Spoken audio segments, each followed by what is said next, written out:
Welcome back to the Fapstinence podcast. I am Peter and I'm joined by my co-host Kevin. This week we have been talking about how to choose an accountability partner. What are some good things to look for in an accountability partner, whether they're joining you on this journey or if they're not, and being specific and intentional about what are those things that you want from them.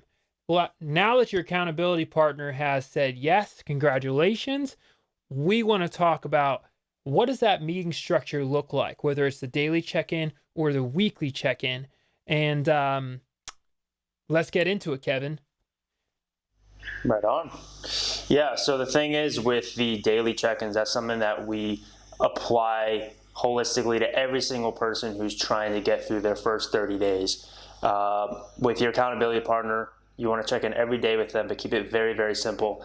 Again, I cannot stress this enough. If you overcomplicate things, if you can't see yourself doing something for an entire full year, then it's not worth doing at all. Okay? So you want to keep it very simple, and here's the best way to do that. You want to make sure that at the end of every night before you go to sleep, you want to pick a specific time. You check in with your partner and basically send them a 1-minute voice message telling them how your day went. And we're going to go into the specifics of how each message should look like at the end of this podcast here. And that's it. And then your partner should do the same back to you. And then that's really it. But it's important as well to keep it a habit to be at the same time every night, because this way too, and we actually didn't mention this before, the more that you can make something a habit, the more predictable things like your urges will occur. If you have a very consistent circadian rhythm, you go to bed at the same time every night, you wake up around the same time every single morning, right? You'll notice at certain times you'll be more tempted, and you will be able to predict these things and structure your environment so it doesn't happen. So this actually has kind of like a more macro effect than just checking in from a mindset standpoint. But it really helps to have an alarm on your phone telling you at 9 p.m., 10 p.m., whatever it is that you and your accountability partner decide every single night to check in with each other. So set an alarm. As soon as that alarm goes off, take out your phone, send the voice message, and then you should be expecting a voice message back from them as well, since you guys agreed to the same time. Yeah, checking in regularly at the same time and talking about your emotions, how your day went, how intense your struggles were or were not. Doing that will actually start to rewire your brain so that you make a connection. At this time of night, I'm going to think about how these things are going. It's going to become more routine. And it's also going to help you recognize, as Kevin mentioned, okay, hey, when I'm feeling lonely, I notice that that is more of a struggle for me that day. If I have not gotten enough sleep, I'm noticing it on those days. The days that I exercise, to put this in a more positive light, the days that I exercise, I notice it's not as big of a deal. If you're writing those things down, the positive things that are happening and the negative things that are happening, you're going to have this record over time because you're recording all of this. That's really going to help you out. Okay, I think it's really important to have a holistic approach with this stuff. If you're sleeping well, eating well, you're making these things part of your daily routine, you'll start to notice it's easier to deal with things, and you'll also recognize where you struggle the most, Kevin. Mm-hmm. Absolutely. Yeah. I mean, all of this stuff is tied together, guys, every single one. And you can actually use this as an opportunity to change other areas of your life as well. I noticed for myself with my first 30-day streak, I was way more in tune with my exercising, with my diet. I remember I ran a new best time ever for my 1 mile time, because I was using all that extra energy and time that I had that typically would be used to watch porn into other things. Sexual transmutation. You don't want to transmute that creative energy that comes from sexual energy and then transmute it towards something that's more productive. So taking a holistic approach as a whole is really good when it comes to this stuff, because it's naturally going to happen as a result of this new energy that you have from being porn free. Absolutely. And on that note as well, One of the reasons why we mention to do your check-in at the end of the day is because we want you to be able to have it fresh in your mind. Okay, how was your day? What went on? Was there something in your environment that you had no control over, like your boss? Did it make your day tougher? And to talk about that with your accountability partner, right? That's a pretty hard thing for some people to do, to actually emotionally register what's going on and how it's impacting them. The other thing that I think might end up being just a building block for life in general, but also something that's helpful for this, I really like to write down on my to-do list the 3 top things I want to get done the next day. Now, you can target specific goals for projects you have in general, but I think in regards to quitting porn, you can, if, for example, you've decided that your diet is a big part of that, um, maybe write down that you need to meal prep for the week tomorrow. That's one of your 3 tasks you want to get done. And then exercise or whatever other things you're doing, maybe, but in writing down the night before on a to-do list on your phone or on a piece of paper or whatever, the goals you want to get done the next day, it helps you sleep better. That's been shown to be true. It also helps you be less stressed because you've made a conscious effort to know what you're going to do later. So subconsciously, you're less agitated when you go to sleep, and so you might actually notice your sleep gets better too. And while that might not be directly connected to your porn addiction, like I said, that holistic approach, the more you're intentional about your life and you structure your environment to be a more successful person, I think it's going to pay dividends with the porn stuff as well, Kevin. Absolutely. Yeah. And so I think now what we should do is get into a little bit more specifically about what the messages themselves should look like. Is there anything you want to talk about first before we get into that? Because I want to be really detailed on that so that people know exactly what that 1 minute voice message at the end of every night should look like. Is there anything else that you think we should talk about before we get into that? Yeah, just really quickly to mention that when you are doing your check-ins, there we want to be talking about things like the highs and the lows, right? What were the good parts of the day? What were the struggle parts of the day? And talk about how that impacted you. Because if you can notice that and how it impacted you, like I said, you'll notice what kind of control it has over your life. Um, and try to be positive about that stuff. Right on. Awesome. Yeah. So let's talk about what the daily check-in should look like.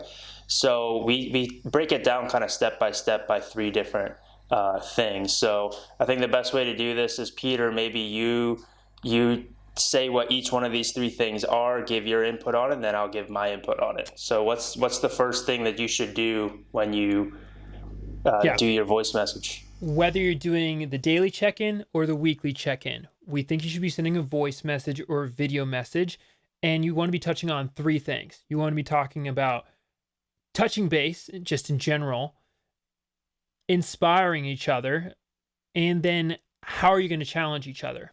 So, Kevin, do you want to start with touching base? Sure, absolutely.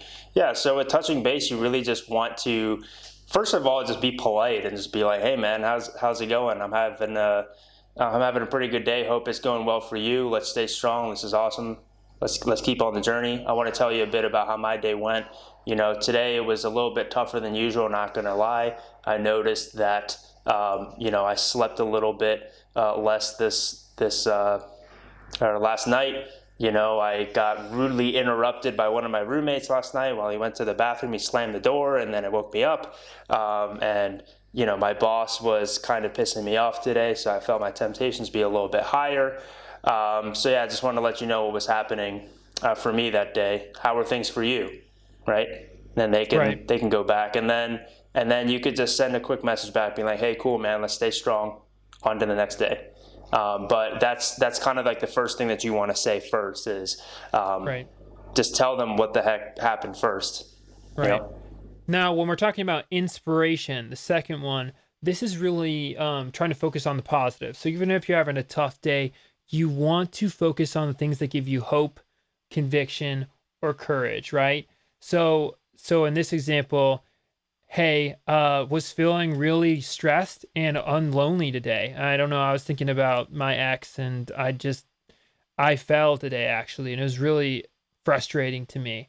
But you know what? I noticed that the last couple times I've relapsed, that it's been when I'm feeling down like that. And I guess that's actually really good that I'm recognizing that about myself.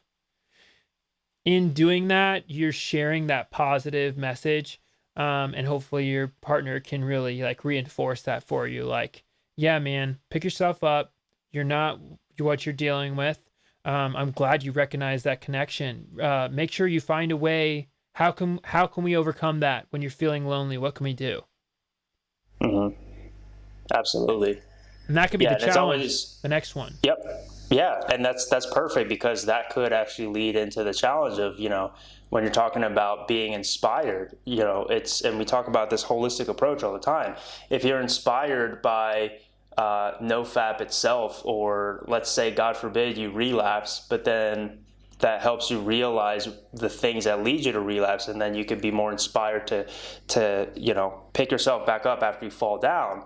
Another thing that can help you along this journey is adding new challenges along the way, just mini challenges, things that are kind of in line with the Fapstinence lifestyle itself, such as like taking cold showers, like I mentioned earlier, starting to pick up running and trying to beat your mile time, because you're going to have all this extra energy naturally that happens as a result of being on this Fapstinence lifestyle.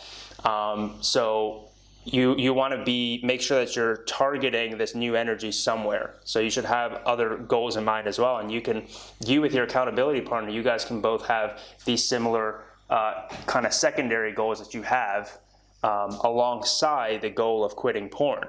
Right. So one thing, like I said, it's like, I want to decrease my mile time. I want to lose 5 pounds, anything of that sort. And you can kind of challenge each other in that sense at the end of your phone call or short voice message saying, hey, I just picked up running. Maybe you should pick up running too, you know?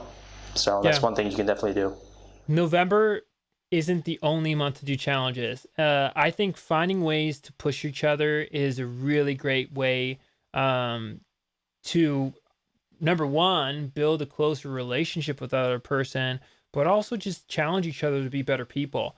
Challenge, challenge, challenge, right? And I think the nice nature of challenge is that it is time based, just like a good goal would be, right? There's a beginning and there's an end, and there's like either I hit the points or I didn't. Something that I would be really interested in doing with you later on, Kevin, is periodically inviting Fapstinence Fam, our Facebook group, to join us in different challenges. And it could be a lot of different things. It could be something like a push-up challenge, which is pretty physical, or it could be something like staying off of social media for a given amount of time. And the challenges can take a lot of different forms, but I think that a holistic life approach is really key. And if you can have delay gratification and self-control in those areas, it can really help reinforce where you need it the most, which is with your porn addiction. Absolutely. I can speak from experience as a personal trainer. The clients that would see the best results typically were in programs that were called challenges, just by the very nature of it being called a challenge, especially as a guy. It kind of calls you to action. It's like, oh, a challenge. I'm in. Let's do this challenge. And it helps kind of bring out, especially on the Fapstinence lifestyle, where your masculine side is going to be more out in the open on a constant basis. It's like going for a challenge is going to be a more natural thing that you're naturally going to gravitate toward anyway. So having these kind of secondary goals as you're adopting this Fapstinence lifestyle as well, not only is it encouraged, it's something that is almost required. You're almost more likely to relapse if you don't have these secondary challenges than if you just only focus on quitting porn and that's it. It's like you said, Kevin, staying busy, staying focused, staying structured, they're key. I am honestly like really looking forward to the idea of challenging you and stuff. I'm pretty competitive. I don't know if you know that about me or not. Good luck beating me on the push-up challenge, bro. I'm a push-up king. I love it, dude. I'm not very good at push-ups, actually. I think I might beat you in the pull-up department, though. No, you wouldn't. I'm even better at pull-ups. All right, we'll see how that goes. Keep in mind, I do this for a living, man. I have for 8 years. You got a big mouth, man. I'd love to I see do, where but I it can goes. back it up. Well, this week we talked about accountability partners. One of the aspects that's really important in being successful in quitting porn over long term is knowing your why, finding your why for recovery. So stay tuned. Week 5 of the podcast, we're going to be talking all about that on the Fapstinence podcast, where Kevin and I will be helping you find freedom from porn. Thank you so much for joining us, and can't wait to see you then. Thanks, guys. Peace out.